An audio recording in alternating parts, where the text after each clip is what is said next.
जब हम मछली पालन का टिप्स आपके लिए अपने यूट्यूब चैनल के माध्यम से आपके मोबाइल तक भेजते हैं, तो हम चुन चुन करके, गिन गिन करके, खोज खोज करके वैसे पॉइंट पर चर्चा करने का प्रयास करते हैं जहां आपको एग्जैक्ट कमियां महसूस होती हैं, जहां आप गलतियां बार बार दोहराते हैं।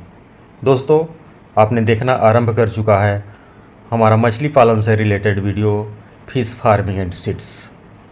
मेरा नाम बबलू सिंह, बिहार हाजीपुर के रहने वाले।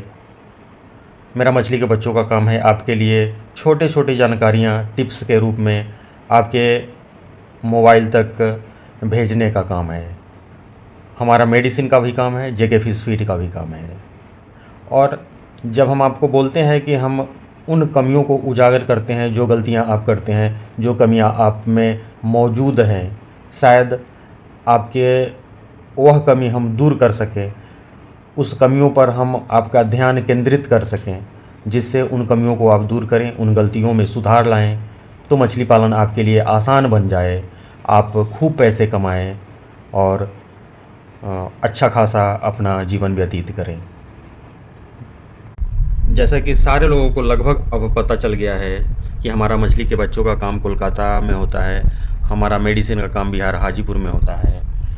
तो कोलकाता से हम बच्चा आपके नज़दीकी रेलवे जंक्शन तक भेजते ही हैं मंगाने के लिए। आप जब जो स्क्रीन पर नंबर दिखाई दे रहा है उस पर कॉल करते हैं, हम पेमेंट पहले लेते हैं। कल भी हमारा बच्चा 5-6 जगह गया है, जिसमें रामदेव साहनी, इनका ब्लैक कार्ड पर गया है, हाजीपुर के रहने वाले हैं। कन्हैया कुमार, बरौनी जंक्शन इनका बच्चा गया है, यह भी बिहार में ही बरौनी जंक्शन है। अवधेश कुमार, सीवान बिहार के रहने वाले, इनका भी बच्चा कल भेजा गया था, आज मिल गया है। मुफीद अहमद, मऊ जंक्शन, इनका भी बच्चा कल गया है।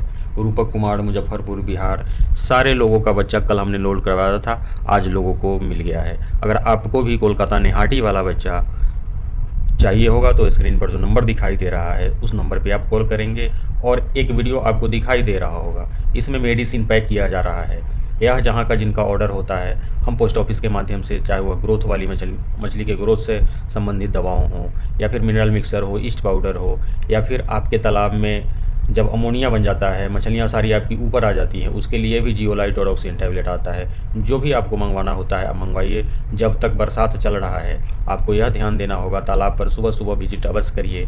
और तालाब के ऊपर आपकी मछलियाँ तो नहीं आ रही है, बहुत सारे लोगों को लगता है, वे बताते हैं, जब नंबर देखते हैं बताते हैं हमारी मछलियाँ सुबह सुबह आ कर के खेलते रहती है, हमको बहुत आनंद आता है। यह खेलते नहीं रहती है दोस्तों, यह खतरे की घंटी है।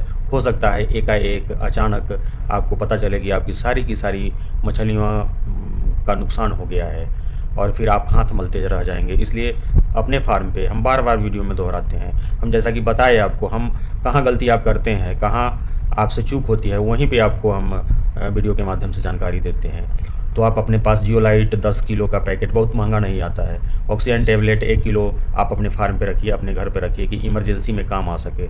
जब सारी मछलियाँ आपकी ऊपर आ जाएंगी, आप दवाओं के लिए ढूंढते रहेंगे, फिर हमको कॉल करते हैं, जब हम भेजते हैं आपके यहाँ तक इंडियन पोस्टल डिपार्टमेंट के माध्यम से, तो काफ़ी समय उसमें लग जाता है, मोटा मोटी 1 सप्ताह का समय लगता है।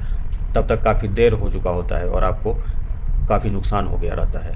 तो इन सब सारी चीज़ों को आप ध्यान में रखें। उसी कड़ी में आपका ग्रोथ नहीं आता है, इसके लिए भी मेडिसिन आता है। और ग्रोथ नहीं आने का सबसे प्रमुख कारण है, जो गलती आप करते हैं, हम बार बार वीडियो में दोहराते हैं, आप अपने तालाब के डेंसिटी के अनुसार बच्चे नहीं डालते हैं, उससे 4 गुना 5 गुना बच्चे डाल देते हैं। जहां आपको 1 एकड़ में 5000 बच्चे डालने चाहिए, जब आप बड़े बच्चे डालते हैं तो वहीं आप 15,000 20,000 बच्चे स्टॉक कर देते हैं। बहुत सारे लोग यह गलती करते हैं, उनको लगता है कि ग्रास कार्प मछली के पालन में खर्च कम आता है। सच्चाई भी है कि खर्च कम आता है, ग्रोथ काफ़ी फास्ट होता है। तो बहुत सारे लोग यह गलती कर लेते हैं कि ग्रास कार्प का या तो सिर्फ और सिर्फ ग्रास कार्प पालना चाहते हैं और अपने तालाब में सिर्फ और सिर्फ ग्रास कार्प के बच्चे डाल लेते हैं, या ऐसा करते हैं कि कतला ज़्यादा डालना चाहिए तो वहाँ पे कतला कम डालते हैं, मृगल कम डालते हैं, कॉमन कार्प कम डालते हैं और ग्रास कार्प को अधिक डाल लेते हैं। यहाँ भी आपको नुकसान होता है। तो इन सारे चीज़ों पर आप ध्यान देंगे, आपकी मछलियाँ का ग्रोथ आएगा। हम जो जो चीज़ आपको बार बार वीडियो में बताते हैं उस पर आपको सुधार करना पड़ेगा, उन बिंदुओं पर, उन पॉइंट पर आपको मंथन करना पड़ेगा, विचार करने वाला पड़ेगा। और सीड जब भी लें तो जब आप लोकल में सीड यानी मछली के बच्चे लेते हैं तो वह क्वालिटी आपको नहीं मिल पाता है जो क्वालिटी हम आपको बच्चे के लिए प्रोवाइड कराते हैं। कोलकाता का क्वालिटी पूरे देश भर में जाता है, बच्चे का डिमांड पूरे देश में जाता है कोलकाता से बच्चा। तो आप कोलकाता वाला बच्चा अपने तालाब में डालिए, डेंसिटी काफ़ी कम डालिए, जितना डालना चाहिए उतना ही डालिए, दूसरे के बहकावे में मत आइए। जब आप लोकल में बच्चे खरीदते हैं तो आपका 1 एकड़ का तालाब होता है, वहाँ 20-20 हज़ार 25-25 हज़ार बच्चा वो आपसे बेच देता है, आपको पता नहीं होता है। खास करके यह गलती जो नए मछली पालक हैं, जो अभी अभी कदम रखे हैं इस क्षेत्र में, इस व्यवसाय में मछली पालन करना चाह रहे हैं, उनको जानकारियाँ होती नहीं हैं, और वे जिससे आप बच्चा खरीदने जाते हैं वे आपको बच्चा 5 गुना 6 गुना ज़्यादा बच्चा बेच करके वे अपने घर को जाता है, आप अपने तालाब में आते हैं। मछलियाँ 2 साल 2.5 साल तक आपकी 200 ग्राम 250 ग्राम की ही रह जाती है। तो प्लीज़ डेंसिटी पर ध्यान रखें। किसी भी मछली को जब आप IFC कार्प का पालन करते हैं, सरसों की खली नंबर 1 पे आता है। इससे बेहतर कोई भोजन ही नहीं है आपकी मछलियों के लिए। सरसों की खली का फ़ायदा यह है कि इससे आपके तालाब में प्लैंकटन बनता है और आपकी मछली खाती भी है, तो दो तरफ़ा फ़ायदा होता है। इसमें प्रोटीन 20-22% 25% के आसपास तक प्रोटीन रहता है। अगर आपको पीला वाला सरसों मिलता है तो यह सर्वोत्तम है। ठीक है दोस्तों, यहाँ तक वीडियो पर बने रहने के लिए मेरे साथ बहुत बहुत धन्यवाद।